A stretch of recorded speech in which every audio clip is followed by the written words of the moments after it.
bring out some drums here. Now, along with the beat, let's add some cars.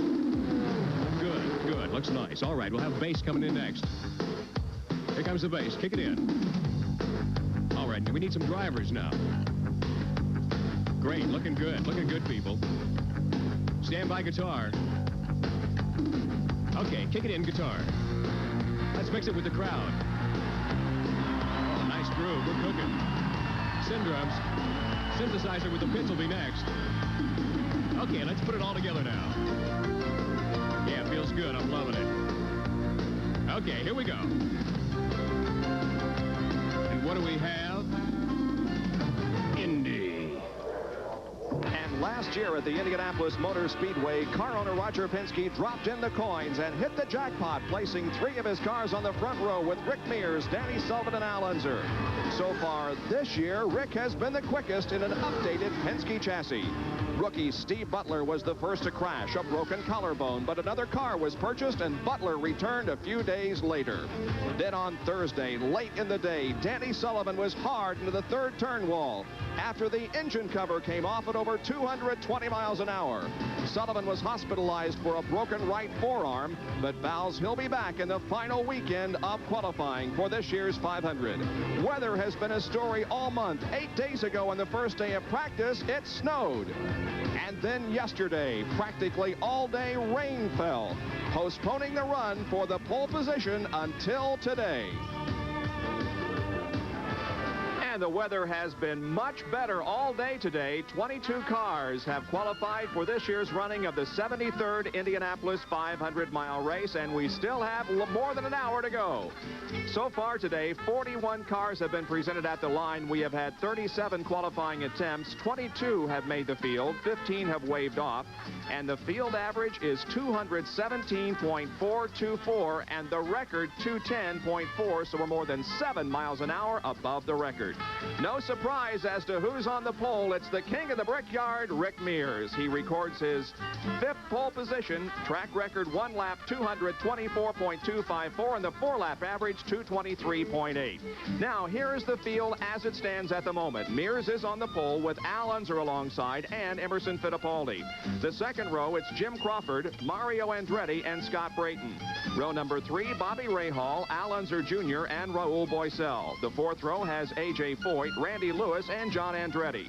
In the 5th row, it's Teo Fabi, Gary Bentonhausen, and Ari Lyondike. Row number 6, Terrell Palmross, Scott Pruitt, and Ludwig Heimrath Jr. In the 7th row, Didier Tays, Bernard Jourdain, and Michael Andretti. And all alone in row number 8 at the moment is John Jones. And you'll notice that Michael Andretti qualified at 2:18. However, he's a second-day qualifier. I'm Bob Jenkins, and we welcome you live to the Indianapolis Motor Speedway. It's been a day of speed here with new 1- and 4-lap records set, but we have also seen some cars and drivers wave off speeds that really are quite surprising to us. We have had cars wave off 214-mile-an-hour runs. Now, Chris Economaki is with me here in the booth, and Chris, in your years here at the Indianapolis Motor Speedway, have you ever seen speeds like that waved off? No, I think they're too impressed with how fast the practice speeds were. Honestly, only 2 drivers today went faster than their best practice speeds. Everybody else was below their best practice speed, which is sort of surprising. So the records that were set today are not as high as we thought they'd be. Jigger Soroy, for example, back in Florida, remembering the one he waved off, and as it turned out later, he would have not only had the pole position, but been in the race. He never made the 500. He probably still thinks about that. Well, 223 miles an hour, not nearly as fast as we thought Rick Mears would go. He'd been turning 226s in the practices. Well, I don't know. I can't understand what's wrong with the track or the day or whatever it is, but everybody seems to be slower, and that's not been explained. Well, we have PC-18s in the front row, and of course, those are built by the Roger Penske team. But look at this money situation now. On the front row are Rick Mears and Al Unser. But today, Rick Mears takes over the all-time money-winning list here at the Speedway. That's right. Al Unser was the leader going in, but Rick, by winning the pole position, gets $100,000 from PPG, $10,000 from GTE for being in the front row, and $10,000 the Hot Top Dog Award, which put him over Al Unser in the all-time money winning. But listen to this. Mears' run took 2 minutes, 40.797 seconds. For that, he gets $120,000. That's an average of $746.28 a second while he's on the track. That's a little more than you and I are making up here in the heat, isn't it? Well, we're going to have to get raised to those levels under these conditions here. Well, as far as the track right now is concerned, we are under a practice period. No car has found enough speed that is acceptable for a qualification run, so the track is open for practice. Several cars are out there, and what we're going to do is, in the next hour or so, recap what has happened so far today. And of course, there are any live qualification attempts. We'll be here for that. Danny Sullivan did not qualify today because of the accident that he suffered last Thursday. Now, earlier today, Larry Newberg caught up with him over in the suites in turn number 2. Following 2 days in the hospital after the Thursday accident, Danny Sullivan was released from Methodist Hospital this morning, Sunday morning, and is here at the racetrack watching qualifying. First of all, Danny, your condition.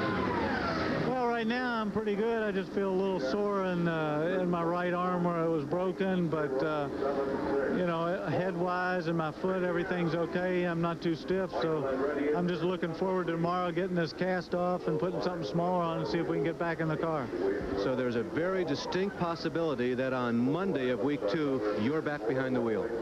Well, I don't know if it'll be Monday, but it could be Tuesday or Wednesday. But we're going to see tomorrow when Dr. Trammell takes the cast off. We put a smaller unit on. Then we're going to sit in the car, see what it feels like, see what we need room-wise and so forth, and go from there. Late yesterday afternoon, the crew was scurrying around preparing the 4th Penske car. Any idea as to what was going on? Was there any discussion about other plans? Well, of course, you know Roger, he's got a lot of plans, but I think basically what it was a 17 that we rolled out, and what we might do is go someplace else and just run around, you know, just to kind of get back in the groove and see if we can work out the problems just at some track someplace else. Might even be a road circuit, might go up to Michigan, we might go someplace just to kind of get the feel of it before we come back out here at the Speedway. So there's still a little bit of a question, but any doubt in your mind that you're going to be back here next weekend? We're going to be back some way. We'll be here.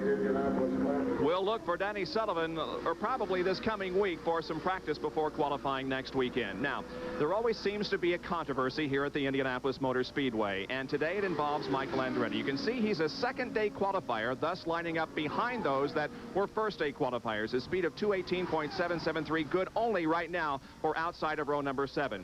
First of all, the car was found to be 4.5 pounds too light, and then the controversy on his second qualification attempt regarding a pop-off valve. Here's Gary Lee with him. Michael, you were not pleased with the first run, and now you say there's been a litany of problems. The car was disqualified or the run was disallowed, and now you said there's a problem with the pop-off valve? Yeah, they took the valve back, and I get it back, and I couldn't even barely get 44 inches of boost, which, you know, you're allowed 45, and who knows what they did to it. Before, you would have been starting up in the middle of row 2. Now it's way back in the 22nd starting position. That makes it a tough drive early on race day. Yeah, I mean, it might not matter for the outcome, but it might, just because starting in the back, there's so many more things can happen, you know, and that's it's a real shame. So much emotion with the Andretti family, and you can hear it in Michael's voice. Very disappointed, Michael Andretti, and he, of course, would like to be on the pole position for this year's race, but that distinction goes to Rick Mears. Now we go back to earlier in the day to show you this record-setting run by Rick Mears, who now has won 5 pole positions, more than anyone else in history. His 4 previous poles had come in 1979, in 1982, in 1986, and last year. And on this run, despite the fact that he had turn speeds of 226 miles an hour, it was a run in the 223-mile-an-hour bracket. And he also tied Bobby Johnson for the most time earning a front row starting position. So he's really doing well here at the Indianapolis Speedway. Watch the car, how far out. He only gets barely under the white line. Most other drivers today were dipping quite low under that white line. They kept their outside wheels above it because that would be a rules violation, calling for a black flag. But Rick was really taking the long way around and got the pole. But it turned out to be the fastest way around. You can see as the car comes off the corners, off the 4th corner and the 2nd corner, right there, he'll drop the car down in the middle of the straightaway. His first lap was 223.187 miles an hour. That brought a big round of applause from the crowd, but they again were a little disappointed. They did not see the 2:26 that he had been turning in previous laps. Now at the north end of the racetrack in turn number 4, coming off it at about complete lap number 2. You know, one of the things Rick Mears has always done has been very cautious. He was feeling out the track. Remember, it had rained yesterday and washed a lot of the rubber off the track. Here's Roger Penske and Mears' wife. And he was feeling it out, and as he got comfortable, he went faster and faster. The second lap will be better than the first.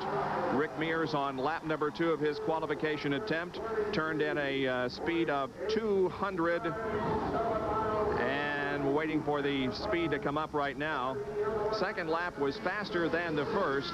It was 223.897 miles an hour, making his qualifying average for 2 laps over 223 miles an hour. One of the great Rick Mears attributes in IndyCar racing is his ability to set up a car to do its absolute best. And what Rick Mears does before the race, before the run, really is more important than those 2 minutes and 40 seconds he spends in the car during the run. Every part of that car is balanced for the run it has to do. He and Mario Andretti are agreeably the most successful development drivers in the sport of IndyCar racing. They know how to take a car and make it fit the track. There you can see his third lap was the fastest, 224.254 miles an hour, as he is coming off of corner number 4 right now. Again, this was recorded earlier this afternoon, taking the checkered flag and completing the record run, the fastest 1 lap and the fastest 4-lap average in the history of the Indianapolis Motor Speedway. And Roger Penske was very happy after that run. His average 223.885 miles an hour. We caught up with Rick Mears after his record run. Rick, like a fine artist, you make it look so easy. How easy really was it? I don't know. I worked up a little bit of a sweat here, even though it's a cool day. You know, the track didn't have quite the grip that we had earlier, and we really had to work for it to get those numbers. And because I really felt we could be, we could break the 225 mark, but it just wasn't there. So we had to do a lot of adjusting in the corners and the bars in the car and everything else to try to get to where we were at, basically. We talked this morning, and you said this is not the ideal time to qualify at Indianapolis. Now, you have the pole position right now in the track record, but it's still going to be a long afternoon to wait. Oh, it's absolutely going to be a long afternoon. There's a couple of guys that are running real fast, and they're going to be right there. So, it's never over till it's over, and those guys are running strong, and it's going to keep us nervous.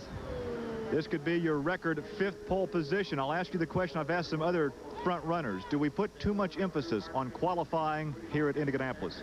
I don't think so. I think it's great, by its tradition for one thing, but also the amount of time that you spend here, and this is like a race within a race, and it's as important, almost to win this race as it is the next one. It's just, it's great. I think it's, it's needed, and gets a lot of people out.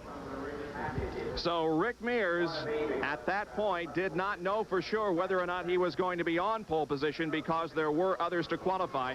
Now, Mario Andretti went onto the racetrack in this Lola-powered Chevy, and it certainly seems that the Chevrolet, Chris, is going to be the engine to beat again this year. That's right, but there's a sleeper still to go. Tom Sneva went out earlier today and only got 1 lap in the 223-mile-an-hour range in his Buick engine car, and then the engine let go.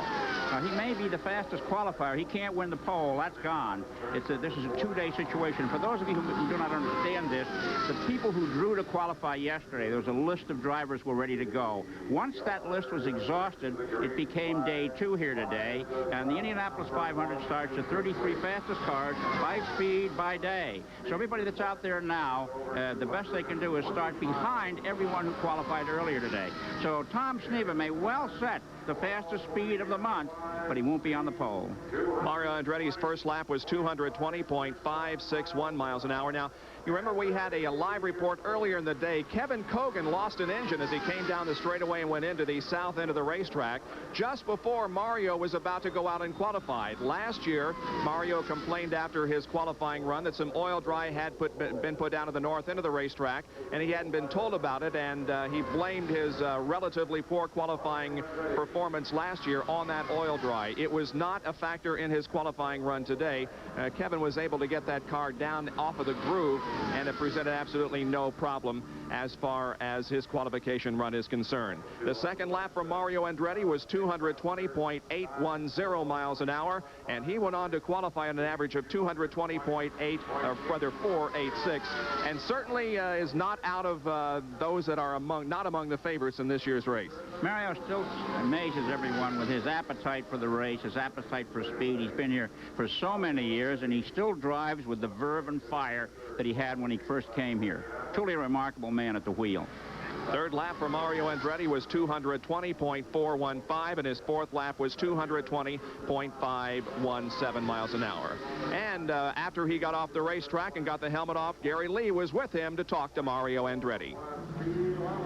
Mario, I can see the disappointment etched in your face. It wasn't to be again this year. Was it track condition? Well, no, obviously others are going quicker, so you can't really blame that. It's just that that's all we could get out of the car, and we've been sort of, you know, just almost getting there and not quite popping over center with the setup, and it just seemed like it's holding back. All by myself, it just, car can't get it to run free enough to get the laps that I need to get. We had an engine let go shortly before you went out to qualify. Did that prompt any slickness on the racetrack because of the oil dry? No, that was not a factor because they went down low, so it was not a factor at all. There has been talk now that your teammate, your son Michael, may have had the run disqualified because the car was 4 pounds underweight. Have you heard about that? I heard about it, but I don't know anything official. So he will start in 5th position for this year's 500. Now, still to qualify, Steve Butler, Dominic Dobson, Tom Sneva has not yet taken the green flag for an official attempt. Davy Jones is yet to qualify, as is Derek Daly. Others that still have to qualify for this year's 500, Gordon Johncock, Tony Bettenhausen, Johnny Rutherford, Pancho Carter, and Rich Vogler. So we have a lot of action coming up here in the final 55 minutes of action. A track inspection is going on right now. We're at pole day at the Indianapolis Motor Speedway live here on ESPN. ESPN Speed World's exclusive live coverage of Indianapolis 500 time trials is being brought to you by Quaker State Motor Oil. The big Q stands for quality, always has, always will. By the heartbeat of America, today's Chevrolet.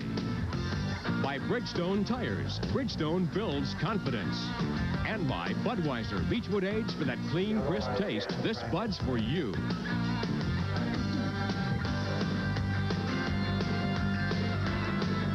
It's nice to come back home again to Indiana and the city of Indianapolis, the skylight in the background, as we are live at the Indianapolis Motor Speedway for time trials. This turned out to be the pole day following rain yesterday, and will be on also for the 2 days of qualifying next Saturday and Sunday. Now, as far as the summary is concerned in the field at the moment in engines, there are 8 Cosworths, 6 Chevrolets, 4 Buicks, 3 Judd engines, and 1 Porsche. Interesting to know who's driving those engines. Rick Mears, of course, is in a Chevrolet, as is Al Unser, Mario Andretti, Al Unser Jr., Michael Andretti, and Emerson Fittipaldi. The Buicks belong to Jim Crawford, Scott Brayton, Gary Bettenhausen, and John Andretti. The 3 Judds are handled by Scott Pruitt, Ralph Ozell, and Ludwig Heimrath Jr., while the Cosworth drivers are Bobby Rahal, A.J. Foyt, Randy Lewis, Ari Lyondike, Tero Palmroth, John Jones, and Didier Tays, while Teo Fabi is the lone Porsche driver. And there you can see Derek Daly, who is getting strapped into his machine and will, in a few moments, be going onto the racetrack for a qualification attempt. Derek Daly, of course, from Noblesville, Indiana, in the Rayner-sponsored Lola, as he gets set to get instructions from Tom Benford before moving out onto the racetrack. Benford, of course, the chief steward for the 500-mile race. Well, let's go down to Larry Neuber, who is with Vince Granatelli, and again, controversy at the Indianapolis Motor Speedway. Larry? Bob, that's right. We talked about the long day that Michael Andretti has had. This guy, I think, has doubled it. Let's go back to the very first time, Vince, that the car was going through the line. What happened? There's a 50-pound rule on the side pod, and we were 20 thousandths out of spec, so we were forced to go out of the line and then go to the rear of the line, which gives us the opportunity to run in the second day and not the first day, even though it is today. So you become a second-day qualifier. Then Tom goes out. The first lap is 2:23. It's like a stock block record, 1-lap all-time record. And then what happens? Well, we had a problem with the engine, and we have now brought out our backup car, actually the number 7 STP Tune-Up Masters car, and we're going to run with that now. Tom tells me that this car perhaps is not quite as quick as the old one, and maybe a 216 would be acceptable? Well, as far as acceptable goes, we certainly want to qualify up in front, but it is not the primary car. There's no question that all of our development and everything else has gone in the other car, but I think we're going to be all right. Okay, Vince, and Bob, teammate John Andretti is already in Vince's other car. And he is solidly in the field also right now outside of row number 4 as Derek Daly moves away. Vince Gratitelli talks about the car being 21 thousandths of an inch out. The inspection process this year uses laser measurement. Before, they used to use yardsticks and go and no-go gauges. It's become quite scientific. Now, right now, Derek Daly's on the track. If he qualifies for the field, there will be more foreign-born drivers in the lineup than American-born drivers. Right now, it's 50-50.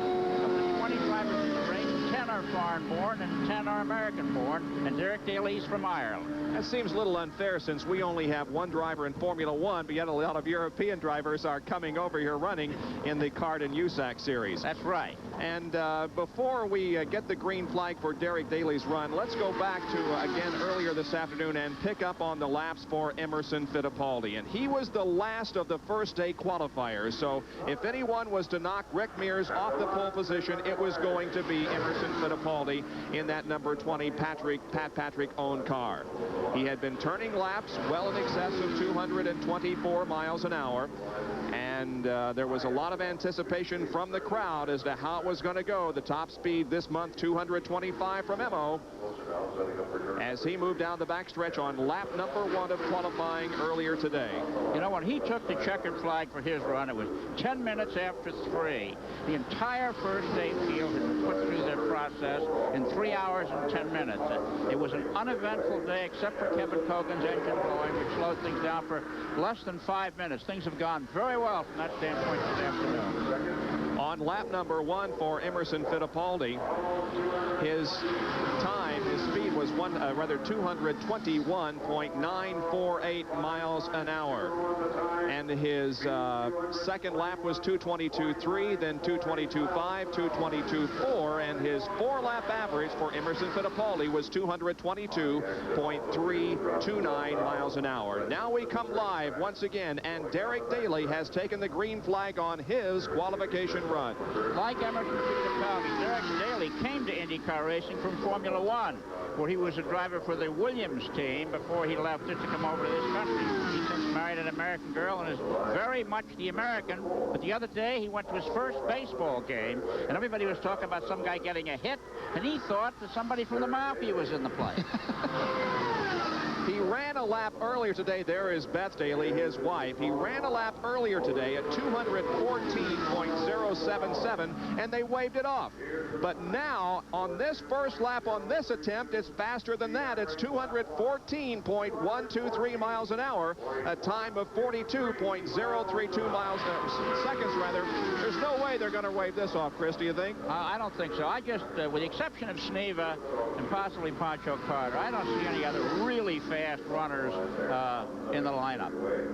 Derek Daly comes down the straightaway and completes lap number 2. His best start in a 500-mile race was just last year when he started 9th and finished 29th in the competition.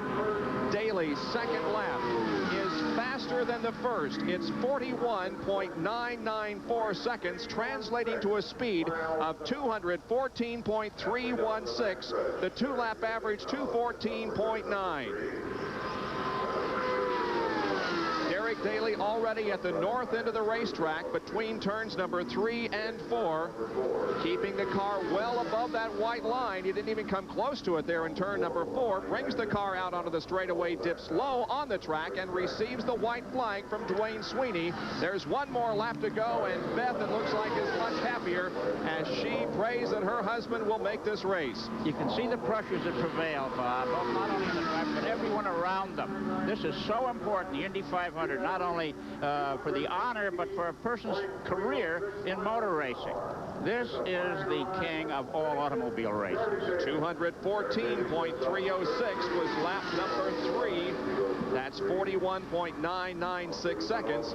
Derek Daly in turn number 4, about to complete his qualification run as he qualifies for his 6th Indianapolis 500-mile race. The checkered flag awaits, and there it is. Derek Daly is in the field, and Beth and the other members of the crew love it.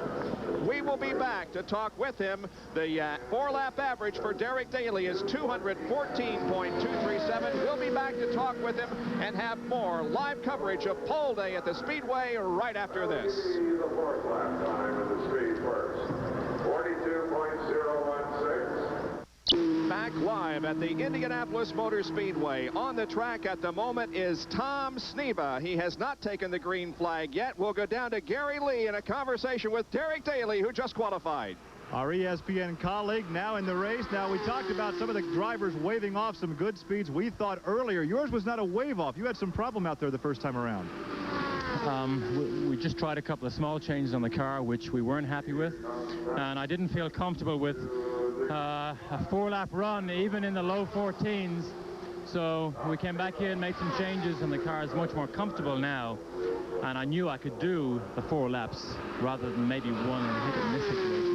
You're a broadcaster and a good communicator. Tell the folks what it's like in the pressure cooker during the month of May at Indianapolis. Well, this is the worst possible situation we could have had, where you take one attempt and you hope it's all over with, and it isn't. And then you got to wait and wait and wait and wait. It's a waiting game. And when we jumped in line, suddenly the line filled up. So we just about made it, because we would hate to go into next week having a qualification attempt still hanging over our heads. So really for us, we're happy. We want to go home, have a meal, and get out of here. All right, so he is happy. His run is over. Another run is underway with Tom Sneva on the green. He has just taken the green, Gary. Tom Sneva hoping to make his way into this year's 500 field. And lap number 1 is a good one. Look at this, 41.093 seconds, and the speed is 219.015.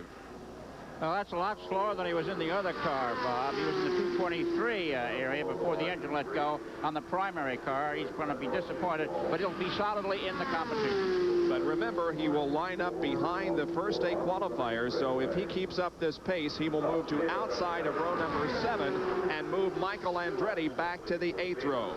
Lap number 2 is completed for Tom Sneva, who has qualified for the pole position on 3 different occasions in 77, 78, and 84, and the second lap is slower. He moves down to 41.136, a speed of 218.786. Sneva was the first man to go 200 miles an hour on this racetrack a number of years ago. He started the real speed parade when he was driving for Roger Penske. That was in 1977, and his first qualifying lap was 200.535 miles an hour, and he's running about 19 miles an hour faster than that at the moment. He comes down to receive the white flag. One more circuit of the 2.5 miles at the Indianapolis Motor Speedway, and Tom Sneva's qualification run will be over. The third lap is slower.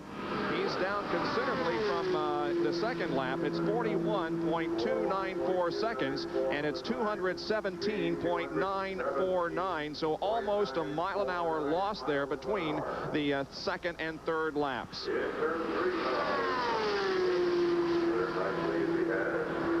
Vince Granatelli owns this car, and Tom Sneva is about to put it in the field. Off of turn number 4, here he comes down for the checkered flag, and we now have 8 rows full for the 500-mile race. Here's Larry Nuber with Vince. It's been a very, very long day, but finally it's over. Well, we're not really happy with the speed, but we are in the show right now, and we're going to look forward to the race now and get our chassis set up for the race, and we're going to be... It was really very predictable at 217.839. That's pretty much what Tom said was going to happen. Well, you know, obviously when we started running, we wound up with some understeer, and we didn't have a chance to change it, and the weather looks like it might rain, and it just isn't worth taking a chance. Being in the show is better than running a little faster right now. You were very angry about the rules that were applied to the team earlier. It hurts not to have a record, doesn't it? Absolutely. I mean, we come here once a year, and it's most important for us to do well here, and we know we're capable of doing better, and that's going to do that again, show them in the race. Okay, Bob, the bright orange colors of the Granatelli team are in the field again, two cars strong. Like father, like son. You can just see old Andy Granatelli's image there and his son Vince. They're really colorful people. The father before him and now Vince, one of the more colorful car owners in IndyCar racing these days. Earlier today, Bobby Rahal qualified for the 500-mile race. He's driving the Craco car this year, the one that Michael Andretti has been familiar in the past few years, and he used every inch of racetrack out there. Bobby Rahal takes the checkered flag and qualifies for this year's Indianapolis 500-mile race inside of row number 3. His laps were 2:19.304, 2:19.4, 2:19.6, and 2:19.7. So each lap he increased his speed, and the average turned out to be 219.530 miles an hour. Seventh fastest qualifier in this year's field so far. We'll be back with more at the Indianapolis Motor Speedway. It's Pole Day in Indianapolis, Indiana, and much more important to that, it is Mother's Day. And for all of you that apply in that category, a very happy Mother's Day from all of us here at ESPN, including my mom, who hopefully is watching, about 70 miles east of Indianapolis. On the track right now, qualifying for his 22nd Indianapolis 500 is Gordon Johncock, hometown Hastings, Michigan. He has never started on the pole position here at the 500. He has, however, qualified second best on 2 occasions. And Gordon Johncock is on his 3rd lap of qualifying. His first 2 laps, pretty respectable. He'll definitely take it. 2:15.957. Second lap, 2:15.244. Gordon Johncock has never been known as a qualifier. He's a racer. And he gave the best finish to Indianapolis goers in the history of the race when he beat Rick Mears for his second win a few years ago, with about a car length apart in a dramatic end to a 500-mile competition. 3rd lap is just a tick of the watch slower than lap number 2. It's 41.823 seconds, and the speed 215.193. This is a Himmelgarn car, and Gordon Johncock is about to put it in the race, and he right now is averaging 215.4. No question that the crew will not show him the caution flag as he comes down. Instead, the checkered flag will wave from Dwayne Sweeney, and we now have our first in row number 9. And the 4th lap for Gordon Johncock was by far his slowest. He really lost the speed on lap number 4. The time at 42.075 seconds, and the speed is all the way down to 213.904. But nevertheless, he keeps the 4-lap qualifying average above 215. It's 215.072, and that will move him at the moment to the middle of row number 8 as John Jones goes to row number 9 and Derek Daly to the outside of row number 8.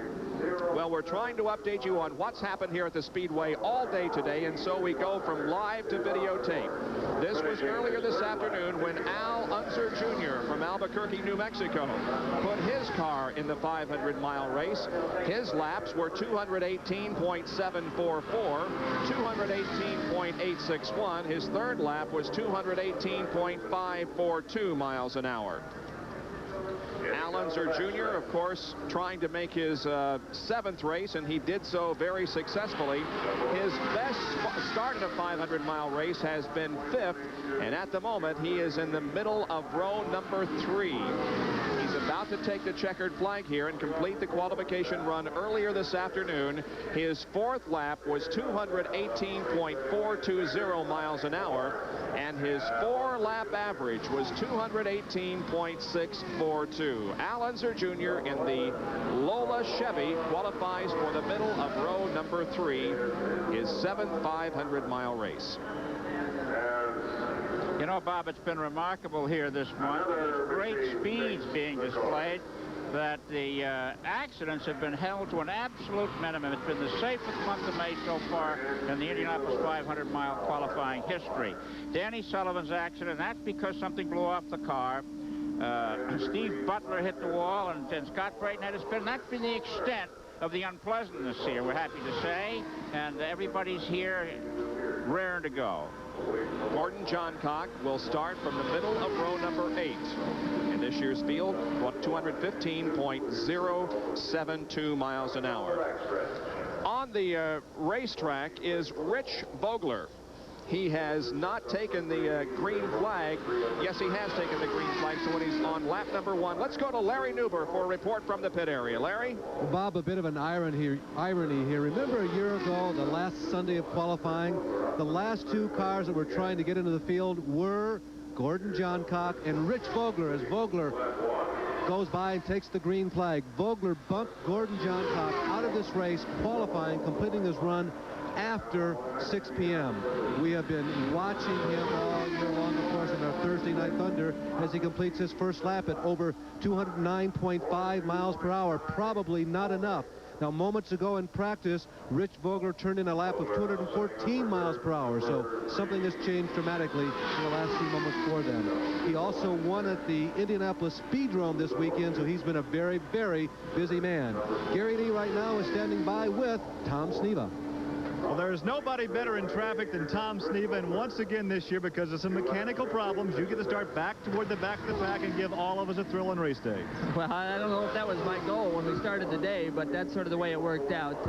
You know, we just had a few problems. Had a little trouble getting through tech, and then when we did get to qualify, you know, we had, you know, some trouble with the motor, but, you know, we were happy with the way that the car we hoped to qualify was operating, and then we just, at the end, we just had to get 4 laps in, and so we just brought the backup car out, just shook her down for 2 corners, make sure it was anywhere close, and then put her in the show. Realistically, you now have a week to really work on that backup car that you qualified to get it in tune with what you were running with the primary car. Yeah, no question, and we're excited about the race. You know, we felt we might be able to do something for qualifying, and you know, if things would have gone a little bit better, we might have given them a little better shot, but you know, we're happy with where it's at. It's in the show, and considering everything that went on today, we're happy with that, and we'll go racing from here. We have a lot more coming your way from the Indianapolis Motor Speedway. Now, after the first day of qualifying, the run for the pole, we're qualifying on the second day. We're back with more. Stay with us.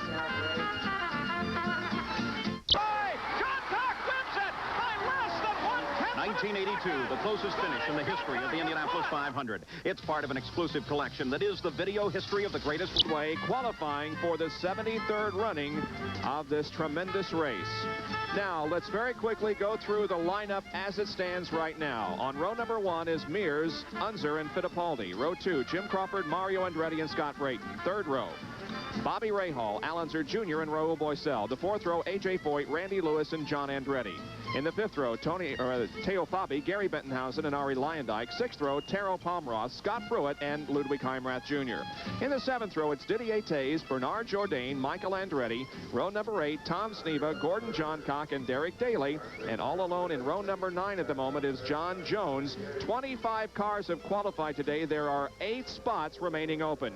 There are 2 four-time winners of the Indianapolis 500-mile race, and here is one of them. Earlier this afternoon, A.J. Foyt took to the racetrack in hopes of starting his 32nd consecutive Indianapolis 500. And needless to say, he did it, and he did it quite well. Lap number 2 was 217.659 miles an hour after a first lap of 215.553. Mr. Foyt has been at this business a long time. He used to be a skinny kid, and now he's a rather burly competitor. And a few years ago, the word got out that he was getting a special march for the race in Indianapolis, and my friends in the British press called me up and said, Chris, you know AJ, we hear his car has special mods. What are they? And I said, well, I'm sworn to secrecy on it. And they said, oh, come on, we're pals. What are they? Well, as it turned out, AJ was so big he wouldn't fit in a standard march, and he had to have one built 1.5 inches wider than all the rest so he could get in, which were the special mods. Well, A.J. Foyt's 3rd lap was 217.670, and the crowd went wild as he moved through the north end of the racetrack and came down to complete the run. A.J. Foyt has been on the pole 4 different times here. His best start recently was in 1987. He started 4th, but he will certainly take this run. averaging 217.136, good enough for inside row number 4. He's having a great year, Bob. He led the Daytona 500 stock car race for a while. Was up to third at Talladega. Really shone in the IROC race at Nazareth. Came awfully close to winning it, so he had to stop for tires. And now he's here really looking like the A.J. Foyt of old. And the other 4-time winner we'll get to in just a moment. Meanwhile, Gary Lee was down on the pit road to talk to A.J. Foyt after this excellent run this afternoon. Now, A.J., what's this you say you have something to prove to all these young kids that think you're over the hill? Well, come Memorial Day, we got to win this race, and that's what we're working for. It's the reason we've been running kind of these consistent speeds. You know, nothing real outrageous, but we've been able to back up everything we've been running. We've been running pretty steady at this here, kind of like our race setup. Now, what you walked over to me and you said, I screwed up again on lap number 3. Now, tell me about that. Number 3, I'm always used years back, like third time around taking the green. And it's always, you know, the second time here last couple of years. And today I just had my head up my rear end is all. That's the reason you seen the speed jump like that and then stay there. Obviously, you said a long time ago you would walk away from it when you had no more fun. But I've seen a lot of broad smiles this season. It must still be fun for A.J. Well, I don't have the dealership, and I don't have to worry about that. All I got to do is worry about my racing now, and it's a lot of fun again. We're expecting a lot from you this season because you were selected as the most improved driver last year by CART. That thrilled the hell out of me because it paid money. A.J. Foyt qualifying at 217.136. The other 4-time winner of the Indianapolis 500 is this guy, Al Unser Sr. There is his son, Little Al, who reacted to the qualification run by Al Sr. Now, his speeds were 222.712, 223.173, 223.736, and the 4th lap was 223.803. The qualifying average was 223.471. Al Unser will start second, middle of the front row for this year's Indianapolis 500. You saw that run earlier today live here on ESPN. At the moment, the track is open for practice. Nobody has presented themselves for a qualification attempt. We remind you that Tom Mees and Tim Brando will be up next with Sports Center, but we'll continue our live pole day qualifying at the Indianapolis Motor Speedway after this. We are back live at the Indianapolis Motor Speedway. The man that has just qualified is 2-time champion Gordy Johncock. 215.072. Now, when you were a rookie in 1965, did you ever think it was possible to qualify at that speed? Well, you didn't think at that time we'd ever be running that quick, but actually it's easier to run that now than it was back then in 1965.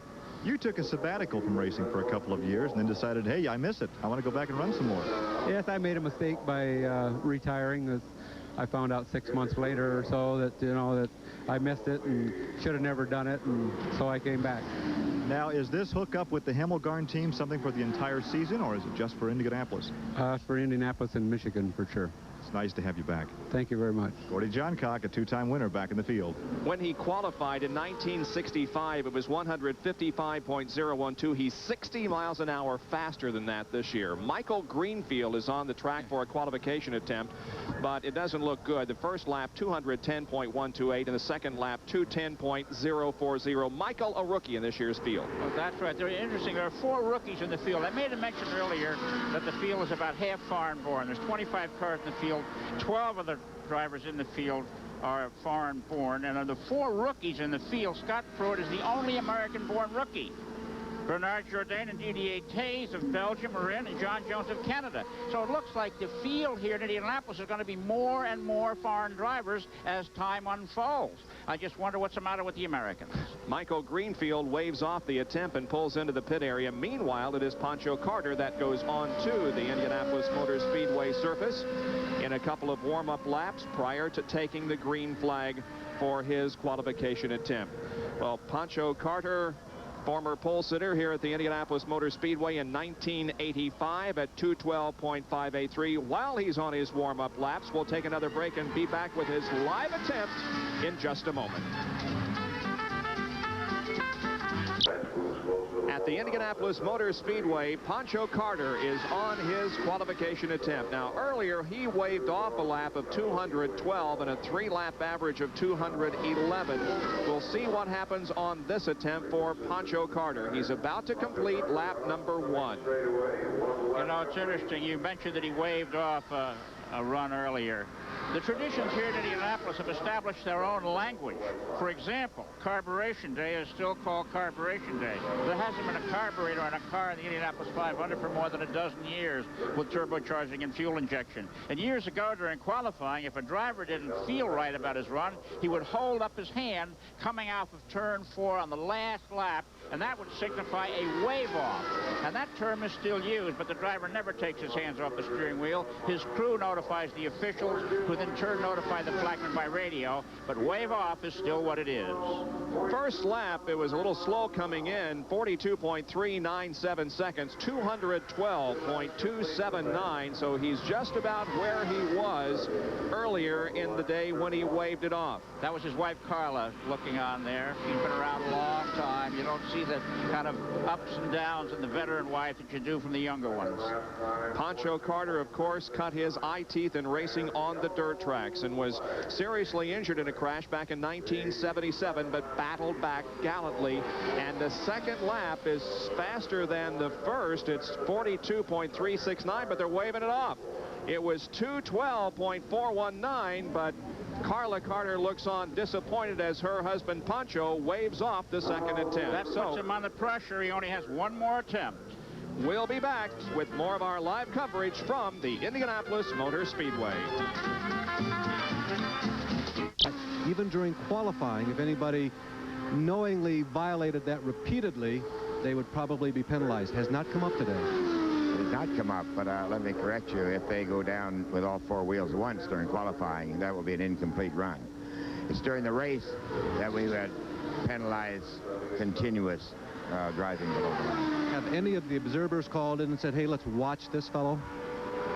No, not today. We've had 4 observers, and of course we've had TV watching it. We've had no infractions, and we're very pleased with that. You have had a day, though, that you've had to take a second look at Michael Andretti's car and at one of Vince Granatelli's machines. Were they close calls, or was it just black and white, cut and dried? The cars were illegal.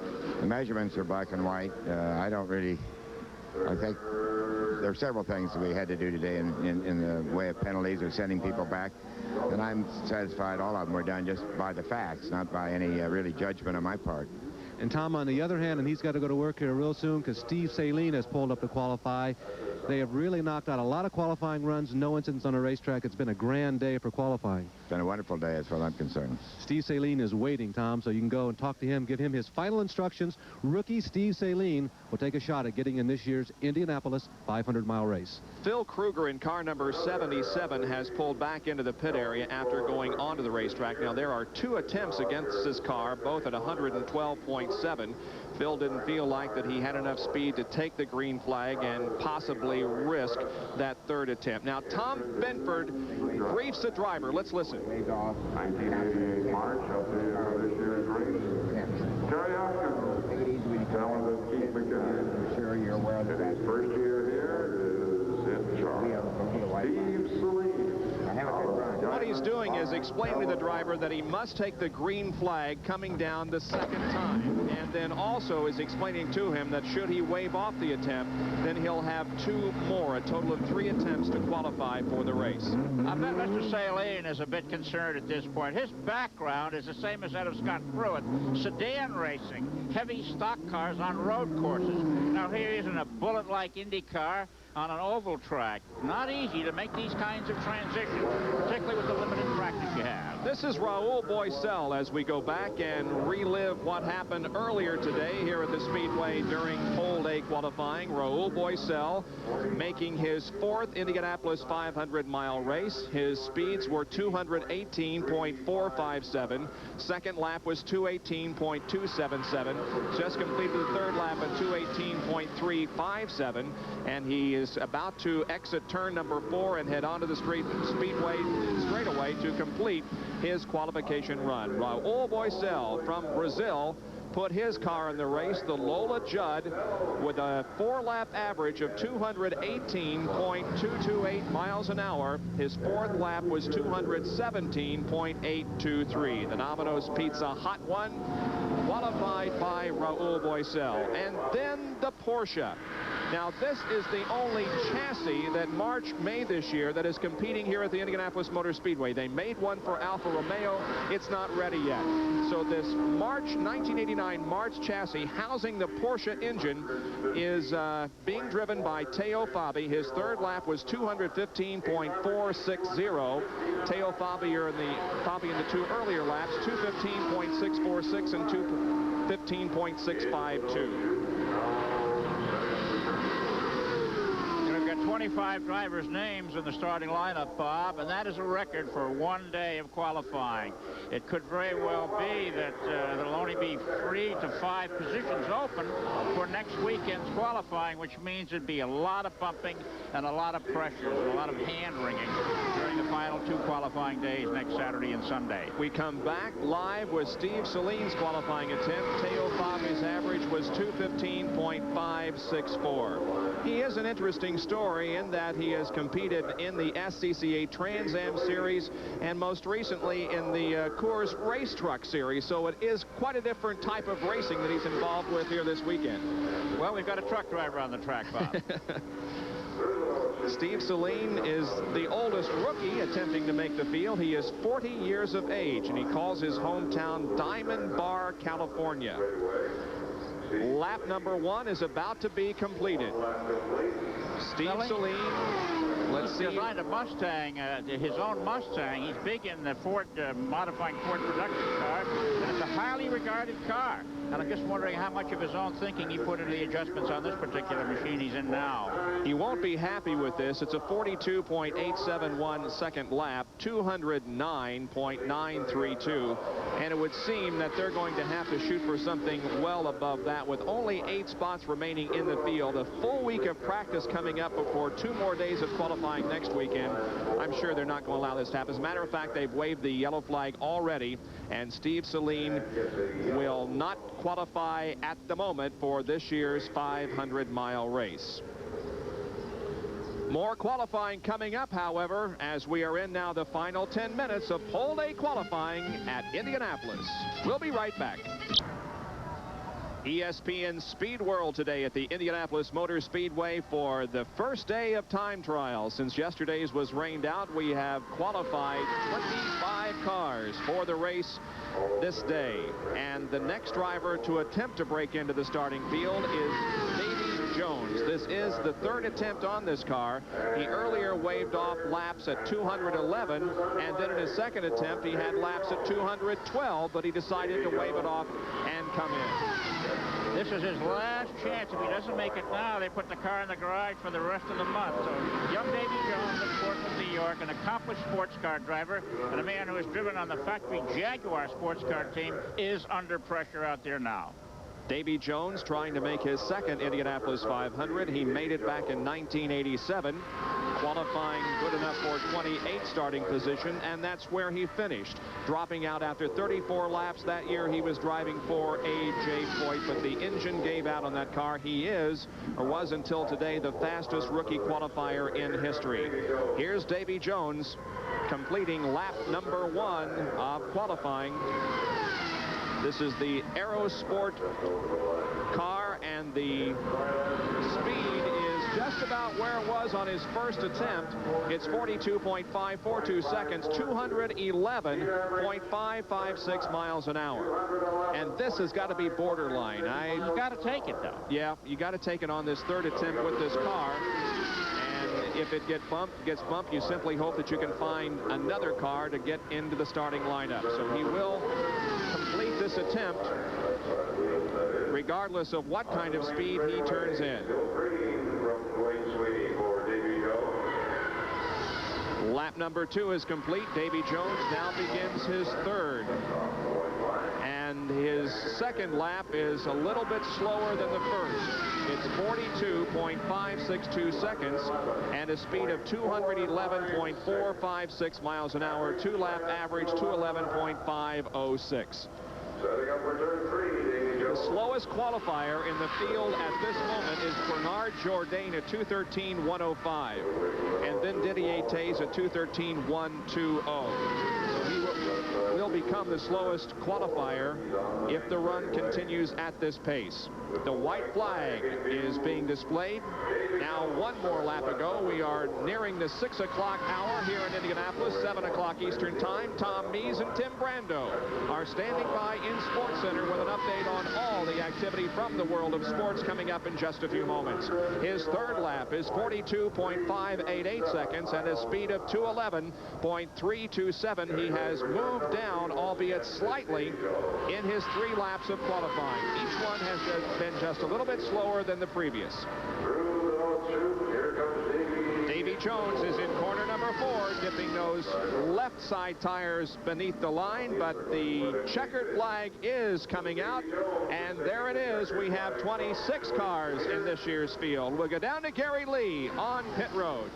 Well, there's the check for $100,000. Jim Chapman from PPG, make that presentation to Rick Mears. Well, it's a very special pleasure to give this to Rick Mears, because he not only is a superstar as a driver, but he's a superstar as a human being. And I'm very proud to be able to present him his check for $100,000 for being the pole winner. Rick, there are some races that don't pay this for winning. I know, this is great, you know, and we owe it all to Jim and PPG, you know, and their support of racing the way they've supported racing over the years. And I tell you what, we couldn't find a better sponsor for the races in this series. And thank you, Jim, very much.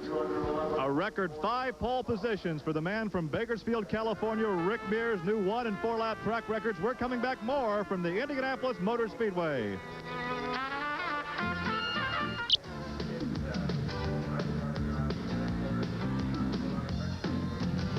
ESPN Speed World's exclusive live coverage of Indianapolis 500 time trials has been brought to you by Quaker State Motor Oil. The big Q stands for quality, always has, always will.